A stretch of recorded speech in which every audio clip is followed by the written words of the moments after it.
Hello student, welcome to my channel. आज के इस वीडियो में हम बात करते हैं गेल-लुशियाक लॉ की। तो चलिए स्टार्ट करते हैं। वीडियो स्टार्ट करने से पहले आप अगर हमारे चैनल पे फर्स्ट टाइम है तो प्लीज सब्सक्राइब कीजिए और बेल आइकन को प्रेस कीजिए। गेल-लुशियाक लॉ की अगर हम बात करें तो ये हमारे पास थर्ड लॉ है। इसके पहले हमने आपको बायल्स लॉ, चार्ल्स लॉ और फिर अब हम बता रहे हैं आपको गेल-लुशियाक लॉ। गेल-लुशियाक लॉ क्या होता है? तो इन्होंने भी एक रिलेशन स्टेब्लिश किया। देखते हैं क्या रिलेशन है। इन्होंने कहा कि हम एक रिलेशनशिप देखते हैं, relation between pressure and temperature, और ये जो रिलेशन आप देख रहे हैं टेम्परेचर और प्रेशर का, ये देखेंगे एट कांस्टेंट वॉल्यूम पर। कहां पर देखेंगे बेटा? Constant volume. तो अगर हम गेल-लुशियाक लॉ की बात करते हैं तो उन्होंने एक रिलेशन दिया। उस रिलेशंस के अंदर उन्होंने ये कहा कि हमारे पास जो वॉल्यूम होता है वो कांस्टेंट होता है और टेम्परेचर और प्रेशर एक दूसरे के क्या होते हैं? डायरेक्टली प्रोपोर्शनल होते हैं। मैथमेटिकल रिलेशंस की अगर हम बात करें तो P जो होता है वो डायरेक्टली प्रोपोर्शनल होता है टेम्परेचर के, और ये आपको देखने को मिलता है एट कांस्टेंट वॉल्यूम पर। कहां पे देखने को मिलता है? कांस्टेंट वॉल्यूम पर। तो जब कांस्टेंट वॉल्यूम पर हम टेम्परेचर और प्रेशर की बात करते हैं तो ये एक दूसरे के डायरेक्टली प्रोपोर्शनल हमें देखने को मिलता है। ऐसा हमें गेल-लुशियाक लॉ ने बताया। फिर अगर मैं इसी को आगे बढ़ाता हूं और प्रोपोर्शनलिटी के साइन को जब हम रिमूव करते हैं तो हमारे पास क्या आ जाता है? कांस्टेंट आ जाता है के, और टी को जब हम उस इक्वल के ले जाते हैं इक्वल साइड तो हमारे पास हो जाता है पी अपॉन में टी। पी अपॉन में क्या हो जाता है? टी, और हमारे पास क्या हो जाता है? कांस्टेंट। चाहे तो इसे इक्वेशन नंबर 1 दे सकते हैं, इसे इक्वेशन नंबर हम 2 दे सकते हैं समझने के लिए। यदि हम थोड़ा सा आगे बढ़े, जैसे कि मैंने आपको पिछली क्लास में बताया कि प्रेशर चेंज होता है, टेम्परेचर चेंज होता है, यहां पर भी अगर हम बात करें कि हमारे पास क्या होता है कि अगर हमारे पास टेम्परेचर जब चेंज होगा या प्रेशर भी चेंज होगा तो यहां पर हम क्या लिख देंगे? P1 और T1 और P2 क्या हो जाएगा? T2। तो हम ये क्या लिख देंगे? K। तो ये कब लिखा जाता है? जब हमारे पास क्या होता है? इफ चेंज टेम्परेचर, या कहें कि इफ चेंज टेम्परेचर। जब आपका टेम्परेचर चेंज होगा तो आपका प्रेशर भी क्या हो जाएगा? चेंज हो जाएगा। तो यहां पर टेम्परेचर के लिए हम T1 लिखते हैं, तो प्रेशर के लिए क्या लिख देंगे हम? टेम्परेचर हमारा T1 है तो क्या हो जाएगा बेटा? T2 हो जाएगा। सिमिलरली प्रेशर P1 है तो क्या हो जाएगा? आपका P2 हो जाता है। ठीक है, थोड़ा सा आगे बढ़ते हैं। अगर हम बात करें कि हमारे पास जो प्रेशर है वो डायरेक्टली प्रोपोर्शनल है टेम्परेचर के, मतलब जितना ज्यादा प्रेशर हम बढ़ाएंगे गैसेस पार्टिकल का उतना ज्यादा उनका टेम्परेचर भी बढ़ेगा। तो ये जब आप देखते हो तो ये आप कब देखोगे? एट कांस्टेंट वॉल्यूम पर।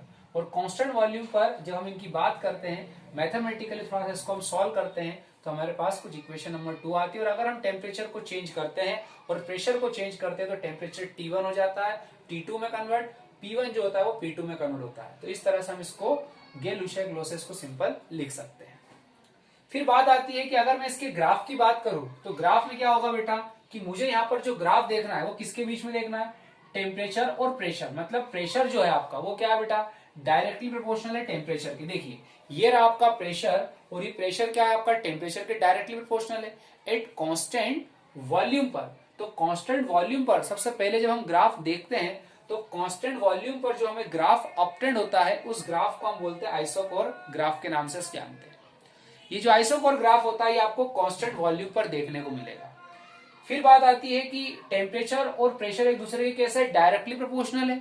इसका मतलब जितना ज्यादा मैं प्रेशर को बढ़ाऊंगा उतना ज्यादा मुझे क्या मिलेगा? टेम्परेचर बढ़ेगा। तो मुझे एक स्ट्रेट लाइन देखने को यहाँ पर मिलती है जब मैं ग्राफ को प्लॉट करता हूं प्रेशर और टेम्परेचर के बीच में। जैसे जैसे टेम्परेचर बढ़ेगा वैसे वैसे प्रेशर बढ़ेगा और एक स्ट्रेट लाइन मुझे अपटेंड होती है।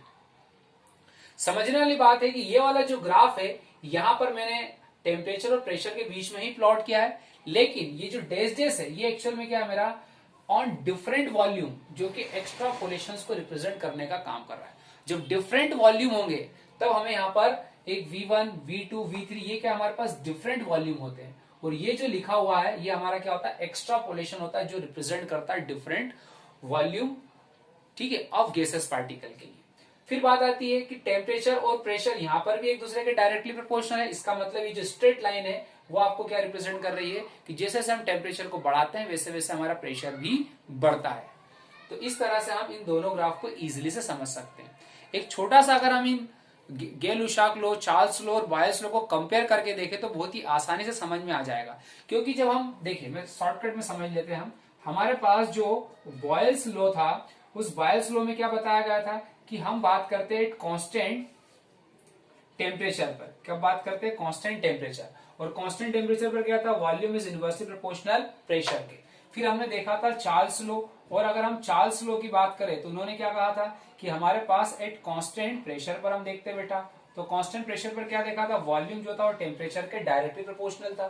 फिर हम बात करते हैं गेल-लुशाक लॉ की, तो गेल-लुशाक लॉ ने क्या कहा हमें? गेल-लुशाक लॉ ने हमें कांस्टेंट वॉल्यूम की बात की और प्रेशर को टेम्परेचर के डायरेक्टली प्रोपोर्शनल रखा। सो इस तरह से हम इसको क्या करते हैं? इजीली से सॉल्व कर लेते हैं और इसके भी ग्राफ को हम इजीली से देखते हैं।